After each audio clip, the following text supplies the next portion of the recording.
Okay, I started recording. तो B जो है वो हमेशा डायरेक्टली प्रोपोर्शनल है परमिएबिलिटी के। परमिएबिलिटी क्या है?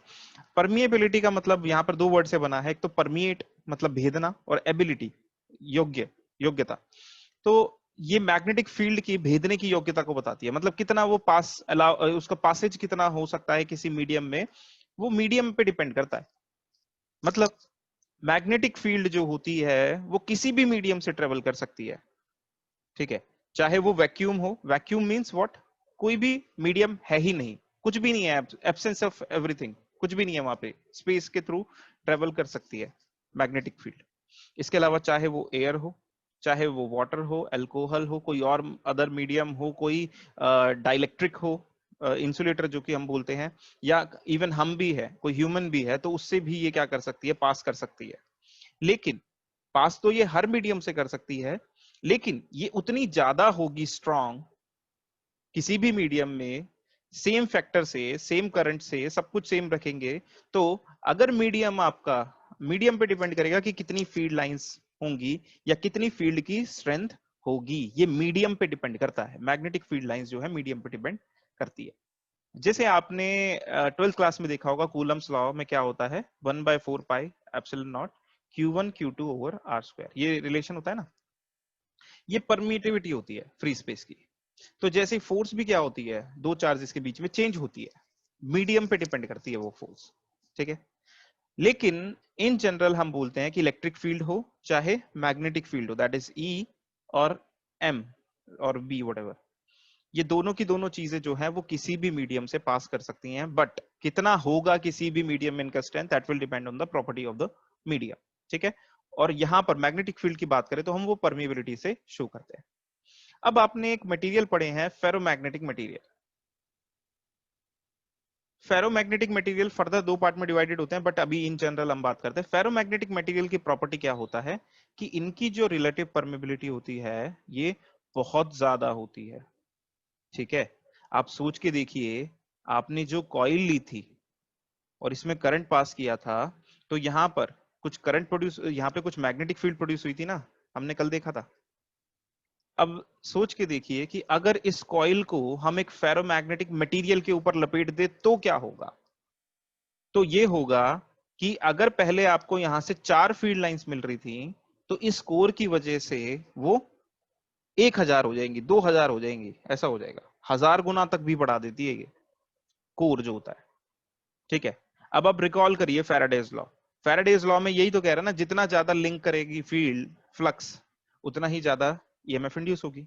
तो यहां पर ज्यादा से ज्यादा फील्ड लाइंस क्रिएट करने के लिए या इससे लिंक करने के लिए हम यहाँ पे ये फेरोमैग्नेटिक मटेरियल का कोर इसके ऊपर यूज करते हैं, इसीलिए आयरन के ऊपर लपेटते हैं इसे। नहीं तो सिंपल क्या है, कॉइल लो ऐसे से लपेटो स्प्रिंग की तरह, जैसे पेन के अंदर होता है, फिर क्या जरूरत है इतना खामखा कुछ भी लेने का।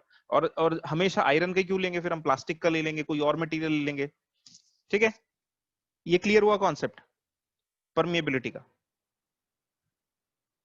बच्चों बोलो। Yes sir. हाँ गुड। यस। हाँ, तो इसीलिए जैसे आपने देखा होगा ट्रांसफार्मर का कोर हो, या फिर हमने जब लैब ली थी तो मैंने आपको जब भी बताया था कि हमने वहां पे पोल शू दिखाए थे ना, जैसे मोटर के लिए पोल शू हमने दिखाए थे कि उसके ऊपर हम लपेटते हैं वाइंडिंग को, ठीक है। ऐसे करके एक पोल शू था हमारा, और मैंने बोला था आपको यहाँ पर हम इसको लपेट रहे हैं वाइंडिंग, इसीलिए लपेट रहे हैं, क्यों, क्योंकि जब ये फील्ड प्रोड्यूस जो करेगी वो इससे जाएगी ना, तो यहाँ पर ज्यादा फ्लक्स लाइंस होंगी, मतलब फील्ड लाइंस ज्यादा होंगी, तो स्ट्रेंथ ज्यादा होगी मैग्नेटिक फील्ड की। सेम कॉज के लिए, मतलब सेम करंट जितनी फील्ड लाइंस प्रोड्यूस करेगा, अगर मटेरियल चेंज करने से वो कई गुना बढ़ जाती है, 1000 गुना तक भी बढ़ जाती है, हजारों गुना तक भी बढ़ जाती है, डिपेंड करता है मटेरियल की प्रॉपर्टी पे। अब ये जो फेरोमैग्नेटिक मटेरियल होते हैं ये दो तरह के होते हैं, एक होता है सॉफ्ट और एक होता है हार्ड, ठीक है।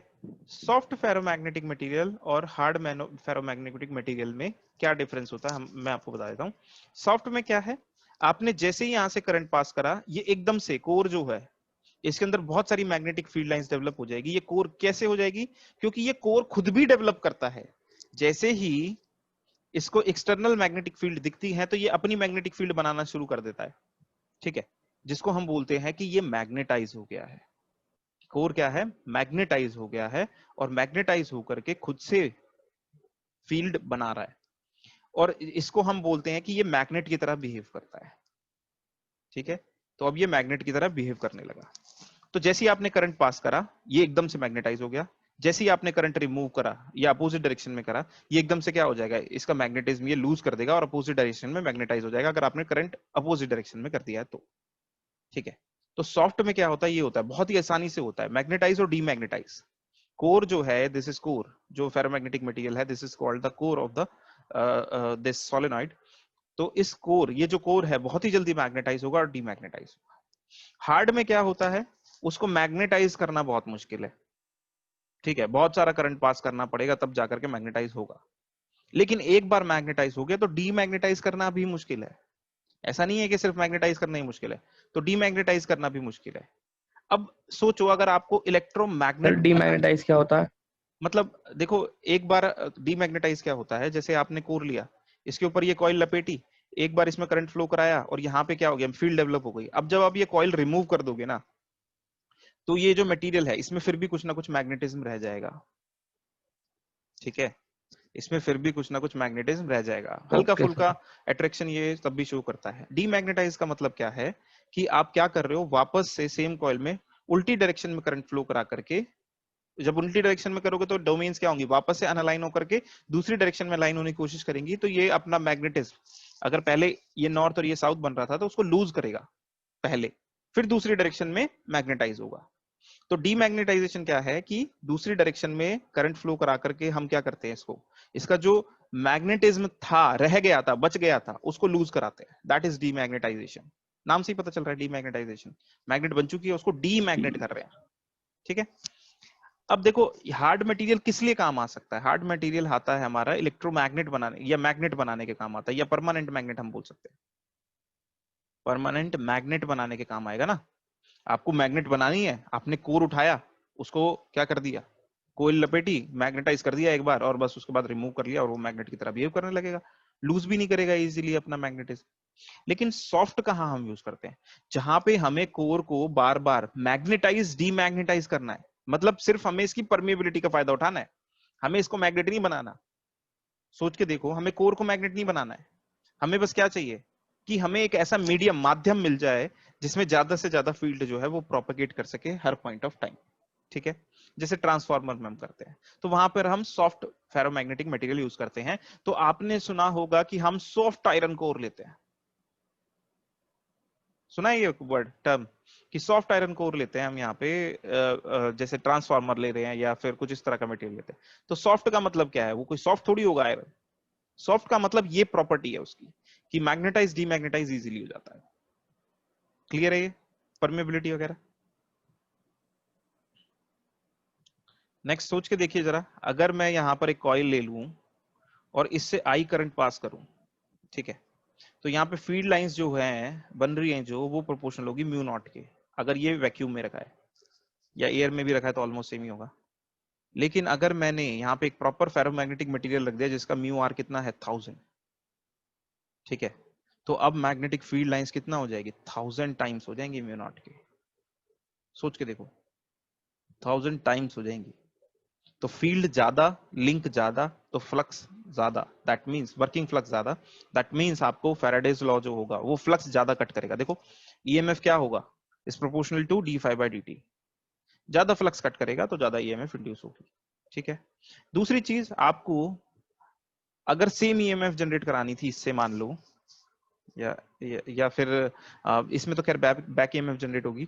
अभी कंफ्यूज मत होइए, सपोज करिए कि अगर आपको इससे ईएमएफ करवानी है 15 वोल्ट जनरेट, तो इसमें जल्दी जनरेट हो जाएगी, यहां पर कम एफर्ट आपको करना पड़ेगा।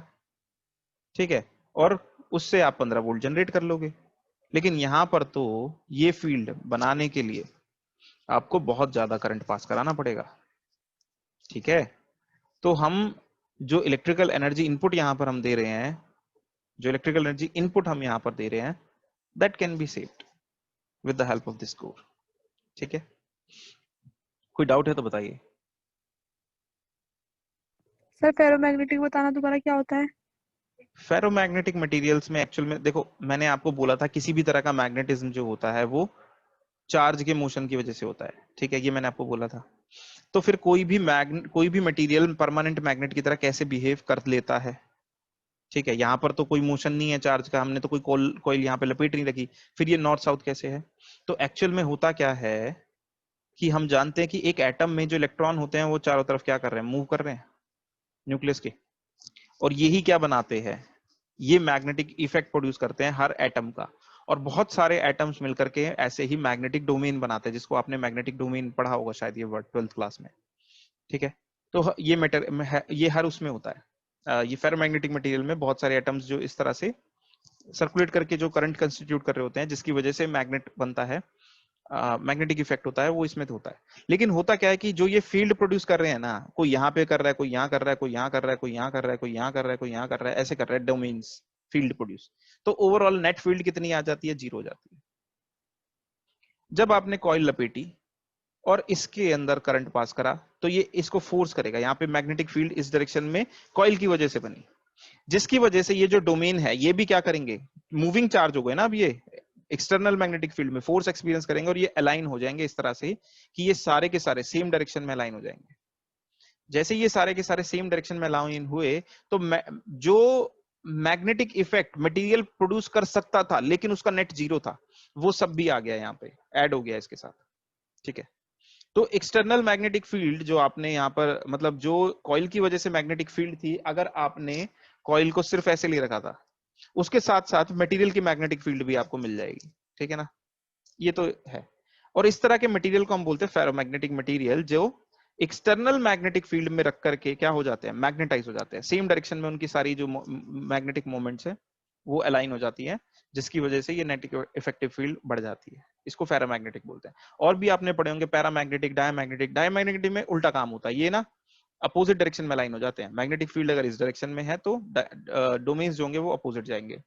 ऐसे ही पैरामैग्नेटिक में क्या होता है, सेम डायरेक्शन में होते हैं, लेकिन जैसे इसकी परमिबिलिटी 1000 गुना है ना, इसमें ऐसा नहीं होता पैरामैग्नेटिक में। पैरामैग्नेटिक में 10 गुना हो गई, 15 गुना हो गई, बस आपने फील्ड हटाई, हट गया, वो भी खत्म हो गया, मैग्नेटाइज लगाई, चालू है, बस ऐसे चलता है। क्लियर हुआ डाउट आपका?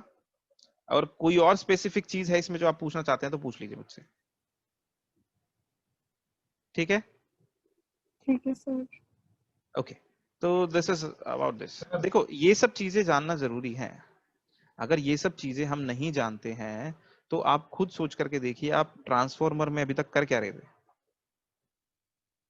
आपसे मैं पूछ लूं अगर कि कोर लिया क्यों है, ये कोर के ऊपर ही क्यों लपेटी है, प्लास्टिक का क्यों नहीं लिया, ये सॉफ्ट आयरन का क्यों लिया, तो आप वाइवा में नहीं बता पाओगे, कभी भी कोई एंट्रेंस एग्जाम दोगे नहीं बता पाओगे। अगर आप बार्क या इसरो जैसे कोई प्रेस्टिजियस मतलब एंट्रेंस क्लियर करके अगर आप मान लीजिए इंटरव्यू के लिए जाते हो, आप कभी भी नहीं क्लियर कर पाओगे। आपने बोल दिया इलेक्ट्रिक मशीन से पूछ लो, वो ऐसी छोटी छोटी चीजें ही पूछेंगे आपसे, आपको लगेगा बहुत बड़ी, पता नहीं क्या पूछेगा, इसरो में पूछ रहा है, नहीं, ऐसी चीजें पूछेगा, ये नहीं बता पाओगे आप, सारे फॉर्मूला रट के चले जाओगे, ये नहीं पूछा जाएगा। That is what happened with me also बार्क में।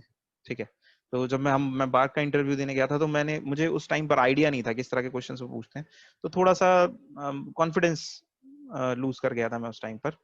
ऑल्दो द कॉन्सेप्ट मुझे आते थे, लेकिन ठीक है, थोड़ा सा उसकी वजह से पंगा हो गया। बट एनीवेज, अगर इस तरह से पढ़ोगे तो कहीं पे भी दिक्कत नहीं होगी, चाहे ना कोई एंट्रेंस एग्जाम में, ना आपके यूनिवर्सिटी के एग्जाम में, और ना ही किसी और जगह पर कॉन्सेप्ट वाइज। ठीक है, दिस इज, हाँ बोलो। जो सर जो मैग्नेटिक मटेरियल नेचुरल अकरिंग होते हैं, उसके जो मैग्नेटिक चार्ज होते हैं वो ऑलरेडी अपने आप अलाइन होते हैं। हाँ हाँ हाँ, करेक्ट। तो यही होता है, तो बिना सर चार्ज ऐसा के क्यों होता मोशन। है कि हाँ बोलो। बिना चार्ज के सर वो ऑलरेडी अलाइन हो जाते हैं, लेकिन हमको सॉफ्ट आयरन कोर में एक्सटर्नल चार्ज देना पड़ता है तभी वो अलाइन हो पाते हैं, ऐसा क्यों डिफरेंस है? देखो, जैसे कि मैंने आपसे शुरुआत में ही बोला कि हमारे पास क्या है, डिफरेंट डिफरेंट तरीके के मटेरियल होते हैं, मटेरियल मीडियम। जैसे वैक्यूम मतलब मीडियम ही नहीं है, कुछ भी नहीं है वहां पे, एयर हो सकता है, वाटर हो सकता है, अल्कोहल हो सकता है, कोई डाइलेक्ट्रिक हो सकता है, कंडक्टर हो सकता है।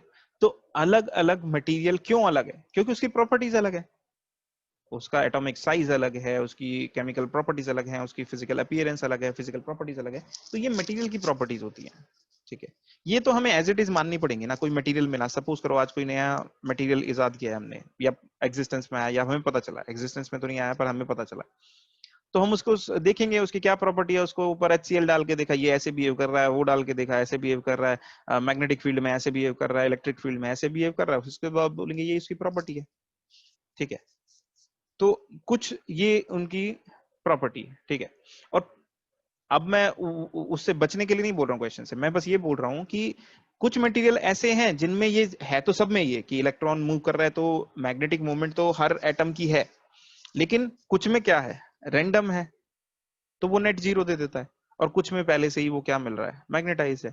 अब उसका रीजन क्या हो सकता है, अर्थ की मैग्नेटिक फील्ड भी हो सकती है, कि अर्थ की खुद की भी मैग्नेटिक फील्ड है, अर्थ भी खुद एक जायंट मैग्नेट की तरह बिहेव करता है, तो हो सकता है उसमें रखा हुआ मैग्नेटाइज हो गया हो, ठीक है। एंड ओके, तो this is regarding the core ferromagnetic material and all. इसलिए हम सोलेनॉइड को हमेशा कोर पे लपेटते हैं, ठीक है। अब हमें देखना है फ्लक्स क्या होता है। ये क्या है, मैग्नेटिक फ्लक्स। तो मैग्नेटिक फ्लक्स क्या होता है, जैसे मान लीजिए कि हमारे पास मैग्नेट है, इससे ऐसे फील्ड लाइंस निकल रही है,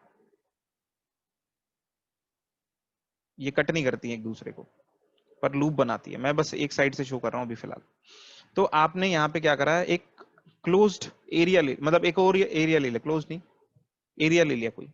तो इस एरिया से कितनी फील्ड लाइंस परपेंडिकुलर पास कर रही है, ठीक है।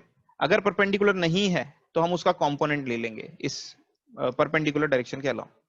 तो कितनी magnetic field B passing perpendicular to the area, that is our flux. आपने ये फॉर्मूला भी पढ़ा होगा, F equals to B dot ए।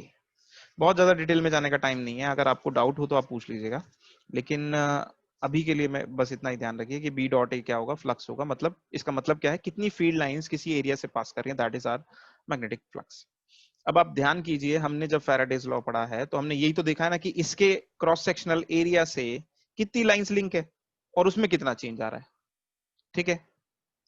यही तो हमने किया ना, कि अगर हमने एक कोर लिया और उसके ऊपर लपेट दिए कॉइल, तो इससे इस कॉइल से कितना चेंज आ रहा है लिंक फील्ड का, वो हमें चाहिए ना परपेंडिकुलरली, या फिर इस कॉइल से कितना चेंज आ रहा है मैग्नेटिक फील्ड का, ठीक है। तो बेसिकली हम फ्लक्स की टर्म्स में बात कर सकते हैं ना, हमें मैग्नेटिक फील्ड की टर्म्स में बात करने की जरूरत नहीं है। और ये जो फील्ड लाइंस है जो इस एरिया से लिंक हो रही हैं, इस कॉइल से लिंक हो रही हैं, वही इसकी फ्लक्स लिंकेज हो गई, बोलो, ठीक है। वही क्या हो गई, इसकी फ्लक्स लिंकेज हो गई। तो हम मैग्नेटिक फील्ड को ना भी सोचते हुए अगर फ्लक्स की टर्म्स में भी बात कर लेंगे तो बात बन जाएगी।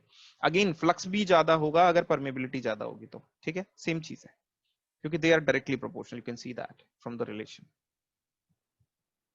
Fine, so this sir is flux about linkage बताना। फ्लक्स लिंकेज का मतलब, लिंक का मतलब क्या होता है, जुड़ा होना, ठीक है। तो यस सर। जैसे ये कोई कॉइल है और यहां से हम मैग्नेट नजदीक ला रहे थे, जैसे हमने एग्जांपल में देखा, तो कितना कितना फील्ड लाइंस इस कॉइल के इस एरिया से, ये जो क्रॉस सेक्शनल एरिया है, इससे कितनी फील्ड लाइंस लिंक्ड है, दैट इज आर क्या, फ्लक्स। और उसी पे डिपेंड करता है ना कि कितना चेंज फ्लक्स में आ रहा है, इसी से लिंक्ड फ्लक्स में जो चेंज आ रहा है वही तो हमें क्या बता रहा है, ईएमएफ बता रहा है ना, ठीक है, यस ठीक है। सर। तो हमें मैग्नेटिक फील्ड कंसीडर करने की जरूरत नहीं है, या मैग्नेटिक फ्लक्स डेंसिटी को कंसीडर करने की जरूरत नहीं है, हम डायरेक्टली फ्लक्स को कंसीडर कर सकते हैं। That is the flux, flux is representing the magnetic field only, but the linked magnetic field to our coil, ठीक है। It is representing the magnetic field linked to our coil. That is why we call it flux linkage. Fine. Okay. Okay. So that is our flux linkage. Next चीज हमारे पास क्या है, reluctance. I assume कि आपको V, I और R तो पता हो कम से कम, ठीक है। नहीं पता है तो बता देंगे, बट आई एज्यूम कि आपको पता होगा, किसी को नहीं पता हो तो पूछ लेना मुझसे, और शर्माने की जरूरत नहीं है, वो कुछ भी पूछ लो। मैं एज्यूम भले से कर रहा हूँ, लेकिन मैं अभी भी जानता हूँ, अगर मैं किसी से बोलूंगा रेजिस्टेंस क्या होता है, एक्सप्लेन कर दो किस वजह से होता है, तो शायद आप में से एक दो को छोड़ के कोई एक्सप्लेन भी ना कर पाए। एनीवेज, रिलक्टेंस की हम बात करते हैं। रिलक्टेंस क्या होता है, रिलक्टेंस मतलब अपोजिशन होता है, जैसे रेजिस्टेंस का मतलब होता है, ठीक है। बट ये जो अपोजिशन है, देखो रेजिस्टेंस क्या होता है, इलेक्ट्रॉन के फ्लो को अपोजिशन होता है, ऐसे ही रिलक्टेंस जो होता है वो फ्लक्स या मैग्नेटिक फील्ड के फ्लो को अपोजिशन होता है, ठीक है। अपोजिशन जो होता है यहां पर मैग्नेटिक फील्ड की हम बात कर रहे हैं कि फील्ड को कितना अपोजिशन ऑफर कर रहा है कोई सर्किट, ठीक है। देखो आपने इलेक्ट्रिक सर्किट तो पढ़ लिया होगा क्या होता है। कोई भी एनर्जाइज्ड आरएलसी, उसके साथ आप वी लगा दो, आई सोर्स लगा दो, कुछ भी लगा दो, ये सब लगाने के बाद ये जो इंटरकनेक्शन होता है that is called as our electric circuit. Interconnection of any electrical elements is known as electric circuit, okay. तो इस सर्किट में सपोज करो कुछ इंपिडेंस है and this is our source, source मान लीजिए डीसी सोर्स है या कुछ भी है, ठीक है। ये सोर्स हो गया, ये इंपिडेंस हो गया, यहाँ पे कुछ करंट हमारा फ्लो करने लगेगा, तो ये हमारा ओपोजिशन है। ऐसे ही हमारा मैग्नेटिक सर्किट भी होता है। सिमिलरली हमारा मैग्नेटिक सर्किट भी होता है। मैग्नेटिक सर्किट क्या होता है, देखो जरा, ये सपोज करो ये एक ट्रांसफार्मर का जैसे कोर होता है ना, ऐसे एक मैंने कोर ले लिया। देखो जरा, अगर मैंने यहाँ पे कॉइल लपेटी तो क्या होगा, यहां पर एक फ्लक्स प्रोड्यूस होगा। सपोज करो ऐसे फ्लक्स जो है वो मूव कर रहा है, ठीक है। कितना फ्लक्स होगा, इनफाइनाइट होगा क्या?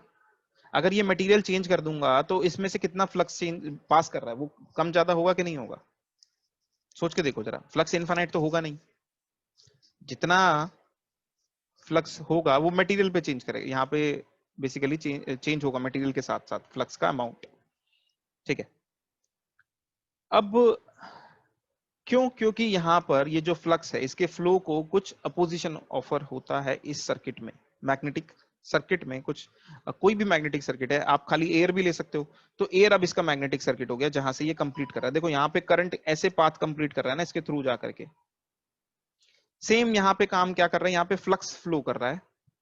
यहाँ पे जो अपोजिशन है उसको हमने रेजिस्टेंस बोल दिया या इंपेडेंस बोल दिया, और यहाँ पे जो इसके फ्लो को अपोजिशन है वो रिलक्टेंस हो गया। नाउ यू कैन एज्यूम और यू कैन इमेजिन कि हर पाथ मटेरियल जैसे जैसे चेंज होगा उसका रिलक्टेंस अलग अलग होगा, और उसी पे डिपेंड करेगा कि कितना फ्लक्स फ्लो करेगा। जैसे कि जैसे जैसे यहाँ पे आर चेंज होगा वैसे वैसे आई चेंज होगा। इसी तरह से अगर रिलक्टेंस बढ़ता चला जाएगा तो फ्लक्स यहाँ पे कितना मूव कर रहा है मैग्नेटिक सर्किट में, this is our magnetic circuit, जितना इसमें मैग्नेटिक फ्लक्स फ्लो कर रहा है दैट विल बी अफेक्टेड या घट जाएगा। अगर रिलक्टेंस बढ़ेगा तो फ्लक्स जो हो जाएगा वो घट जाएगा। सिमिलरली जैसे इलेक्ट्रिक सर्किट में होता है, ठीक है। अब इलेक्ट्रिक सर्किट में करंट किस वजह से होता है? वी की वजह से, वोल्टेज की वजह से, चाहे वो एसी डीसी कैसी भी है, ठीक है। यहां पर फ्लक्स जो है वो करंट के एनालॉगस है, और रिलक्टेंस जो है वो यहाँ पर रेजिस्टेंस या फिर इंपेडेंस के एनालॉगस है। लेकिन वोल्टेज यहाँ पे फ्लक्स प्रोड्यूस करने के लिए भी तो कुछ चाहिए ना, यहाँ पर इस सर्किट में फ्लक्स प्रोड्यूस करने के लिए भी तो कुछ चाहिए। क्या है वो? मैग्नेटिक सर्किट में, मैग्नेटिक सर्किट में उस चीज को हम बोलते हैं एमएमएफ। यहाँ पे वो चीज है ईएमएफ, और यहाँ पर हम उसको बोलते हैं magnetomotive force, and that is given by N I. जितने ये नंबर ऑफ टर्न्स हैं इस कॉइल में टाइम्स आई, उतनी ही तो मैग्नेटिक फील्ड प्रोड्यूस होगी ना। देखो जरा, B dot D L is equal to mu naught I, या mu naught mu R I, या म्यू आई लिख लो सिंपल, ठीक है। यहाँ पर तुम देखो जरा, एम्पियर सर्किटल लॉ जब भी हम लगा रहे हैं यहाँ पे तुम देख सकते हो कि ये करंट पे डिपेंड करता है। साथ ही साथ अगर नंबर ऑफ टर्न्स ज्यादा है तो म्यू नॉट एन आई हो जाएगा, ये वाला पार्ट राइट हैंड साइड। तो जो आपकी मैग्नेटिक फील्ड है वो नंबर ऑफ टर्न्स और आई पे डिपेंड करता है, ठीक है। तो सिमिलरली जो फ्लक्स है, देखो area of cross section change नहीं हो रहा, मैग्नेटिक फील्ड चेंज होगी किस पे डिपेंड कर रही है? केवल आई पे और एन पे और मटेरियल पे। मटेरियल जैसे ही तुमने फिक्स कर दिया, ये भी मटेरियल भी फिक्स हो गया, ये भी फिक्स हो गया, एन आई पे डिपेंड कर रही है। तो यहाँ पर हमारी जो एमएमएफ होती है दैट इज एन आई, और इसी की वजह से ये मैग्नेटिक फील्ड यहाँ पर जो है वो प्रोड्यूस हो रही है इस केस में, ठीक है। तो यहाँ पर सोर्स जो हो गया number of terms time I which is producing this flux, and ठीक है, इस तरह से ये हो रहा है। अब जैसे हमारे पास ओम्स लॉ होता है ना, V is equals to I R, ठीक है, या फिर I is equals to V upon R, EMF upon में रेजिस्टेंस, ये क्या है? ये करंट है। ऐसे ही हमारा मैग्नेटिक सर्किट में क्या होता है? Flux is equals to MMF upon में रिलक्टेंस। ठीक है, सेम चीज, बिल्कुल सेम रिलेशन है। ठीक है, लीनियर मैग्नेटिक, अगर लीनियर है तो मैग्नेटाइजेशन, लीनियर मैग्नेटाइजेशन है तो काम करेगा एक। ये अभी हम देखते हैं, पहले इतना अगर क्लियर हो गया तो मुझे बताओ जरा एक बार, अगर इसमें कोई डाउट है तो। Yes, sir. अच्छा एक चीज और बताओ मेरे को, मजा आ रहा है आप लोगों को, थोड़ा सा अच्छा लग रहा है इसको समझ के, कुछ आइडिया लग रहा है? हाँ, हाँ जी। Yes, sir.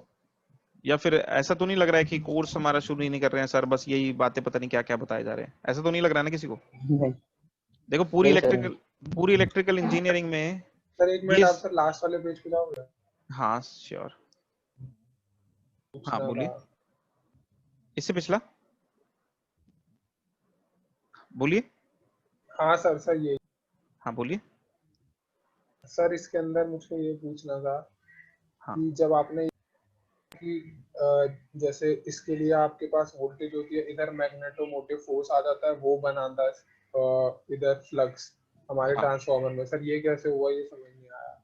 नहीं ये आपने एम्पियर सर्किटल लॉ पढ़ा है क्या? अगर सर आप पढ़ा एम्पियर, है सर। हाँ एम्पियर सर्किटल लॉ या एम्पियर्स लॉ जिसको हम बोलते हैं, अगर आप उसको देखेंगे तो उसमें यही होता है ना, B dot D L is equals to mu naught N I. हाँ सर यही होता ठीक है। है ना, कि मतलब किसी भी क्लोज्ड पाथ से, किसी भी क्लोज्ड पाथ से कितना, ये बी डॉट डी एल कितना है, वो किसके बराबर होगा, म्यू नॉट एन आई के बराबर होगा।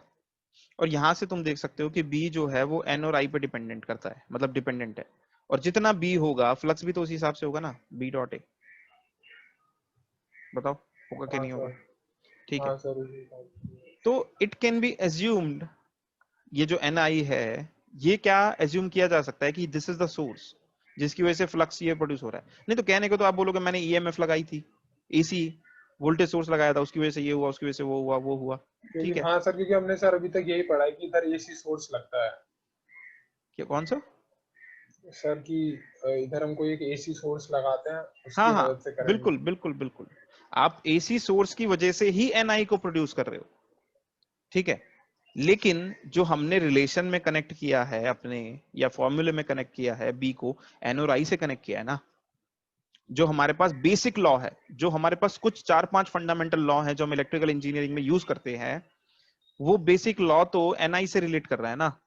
तो हम बोल सकते हैं एनालॉगी की अगर हम बात करें, देखो ईएमएफ क्या हो जाएगा, ये एक इलेक्ट्रिकल पैरामीटर है, ये मैग्नेटिक पैरामीटर नहीं है। ठीक है, यहां पर ये मैग्नेटिक पैरामीटर की तरह बिहेव करता है एनआई, और जो हमारा लॉ है उसमें भी बी जो है वो एनआई से रिलेटेड है। तो हम ये बोल रहे हैं कि इसकी मदद से बी प्रोड्यूस हो, सोच के देखो अगर आई नहीं होगा तो बी बनेगा क्या? नहीं, उसको बनने के और कुछ भी न- कारण हो सकते हैं, ठीक है कोई बात नहीं, लेकिन हम इससे रिलेट कर रहे हैं इसको, और ये हम इसको कारण बोल देते हैं। ठीक है, ये मैग्नेटिक पैरामीटर हो गया। इस मैग्नेटिक पैरामीटर को होने के लिए भी यहाँ पे एक इलेक्ट्रिकल पैरामीटर होना चाहिए, that is a different thing. यहाँ पे ईएमएफ होनी चाहिए, एसी वोल्टेज होनी चाहिए, that is a different scenario, I mean different thing. ठीक है, लेकिन अगर ये नहीं है, ऐसी सिचुएशन नहीं है, तो कोई फायदा नहीं है। जैसे कि एग्जाम्पल के लिए सोच के देखो, अगर आप ईएमएफ यहाँ पे लगा देते हो कोई भी, और ये एक वायर था, या मान लीजिए एक बल्ब था, उसका फिलामेंट है, तो क्या यहाँ पे ये फ्लक्स वगैरह कुछ बात करोगे तुम? नहीं करोगे। तो ईएमएफ से कैसे रिलेट करोगे बताओ?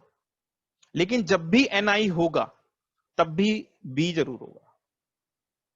एनआई मतलब कुछ भी टर्न्स आप ले लो, कोई कॉइल ले लो जिसमें कुछ टर्न्स हैं और उसमें आई करंट पास कर रहा है, तब भी बी हमेशा होगा ही होगा। लेकिन हमेशा क्या, जब ई होगा तो बी होगा क्या, मतलब ईएमएफ होगी तो बी होगा क्या? हमेशा नहीं होगा। नहीं सर, जरूरी नहीं है। हाँ, तो इसीलिए हम ऐसे इसको बोल देते हैं। ठीक है, और यहां पर ये हमने इसकी एनालॉजी दिखा दी। ठीक है, इस तरह से हम इसको कंपेयर कर सकते हैं, इसको नहीं समझेंगे तो दिक्कत है। अब एक चीज यहां पर आप देख सकते हो कि B is directly proportional to MMF, या फिर B is directly proportional to NI। ठीक है, या फिर B is directly proportional to H, this is also known as H, आपने H पढ़ा होगा, जिसको हम बोल देते हैं मैग्नेटाइजिंग इंटेंसिटी। मैग्नेटाइज।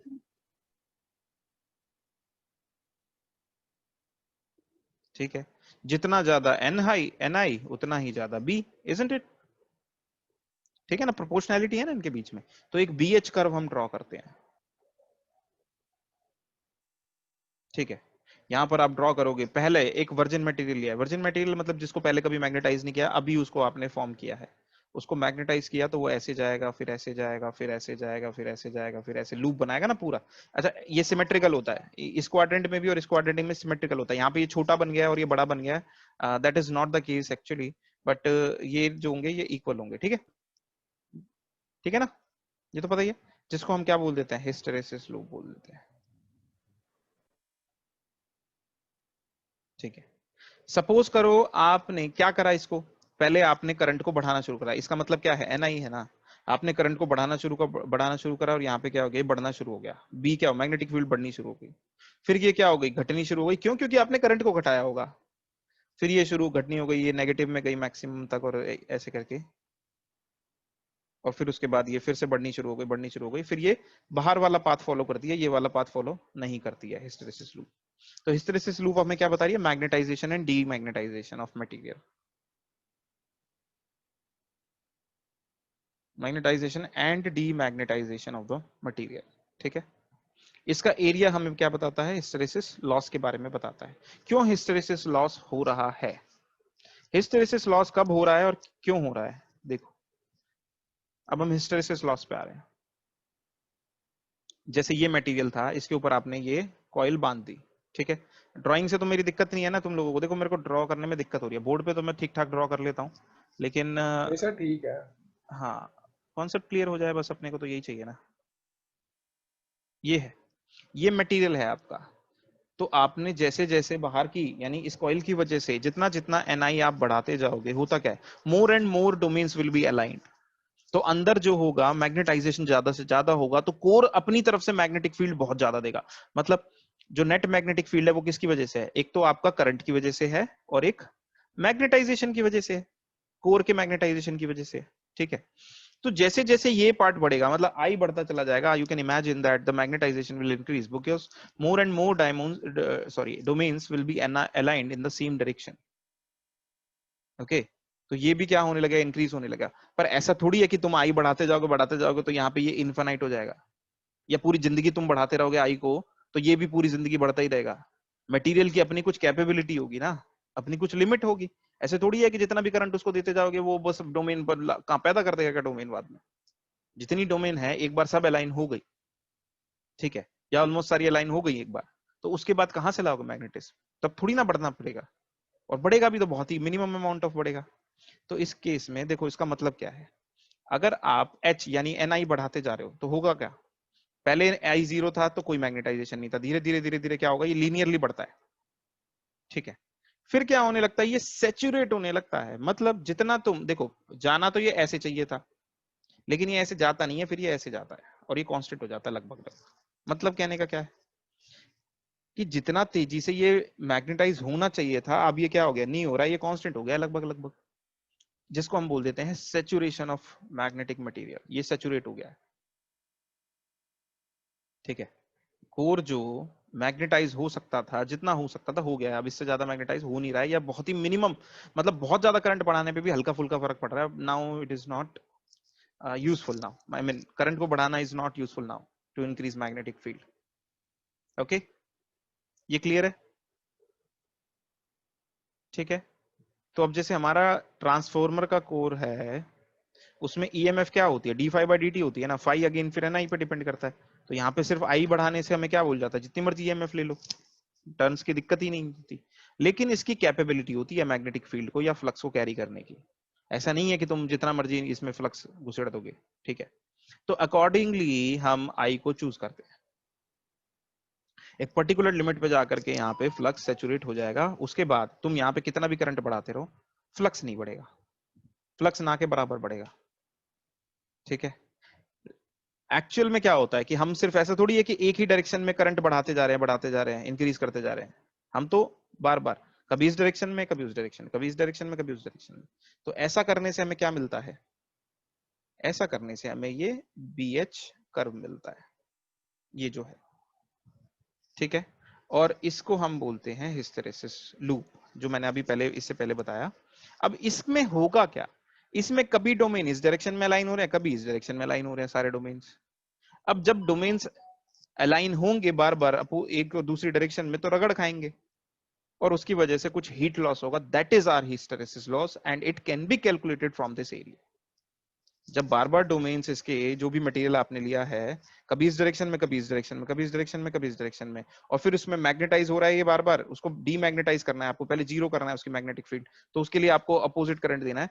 तो वो सारा कुछ मिला करके ये जो लॉस है ये हमारा कंस्टिट्यूट होता है. ठीक है, that is our hysteresis loss and it depends on frequency and magnetic field. ठीक है, कहां तक तुम इसको ले जा करके लूप बना रहे हो, मतलब करंट कितना पॉजिटिव में मैक्सिमम तक लेके जा रहे हो, क्योंकि फिर उतना ही ज्यादा डीमैग्नेटाइज करना पड़ेगा आपको. तो ये कितना कहां पर मैग्नेटिक फील्ड डेंसिटी जहां तक आप ऑपरेट कर रहे हो इस पे डिपेंड करता है. साथ ही साथ आपकी फ्रीक्वेंसी पे डिपेंड करता है, जो करंट की फ्रीक्वेंसी आप यहाँ पे ले रहे हो. Will see about that. ठीक है, नेक्स्ट एडी करंट लॉसेस और कुछ पार्ट और रह गया है, that we will discuss in next class. ठीक है, सर वो लॉस वाला दोबारा बताना. कौन सा लॉसेस का? सर जब यस सर. ठीक है, बता देता हूं मैं एक बार और. देखिए होगा क्या, जब ये आपने मटेरियल लिया है, सपोज करो इसके ऊपर आपने ये कॉइल लपेट रखी है जिसकी वजह से आप मैग्नेटिक फील्ड सर जो मैग्नेटिक स्क्रीन नहीं दिख रही. Okay sorry.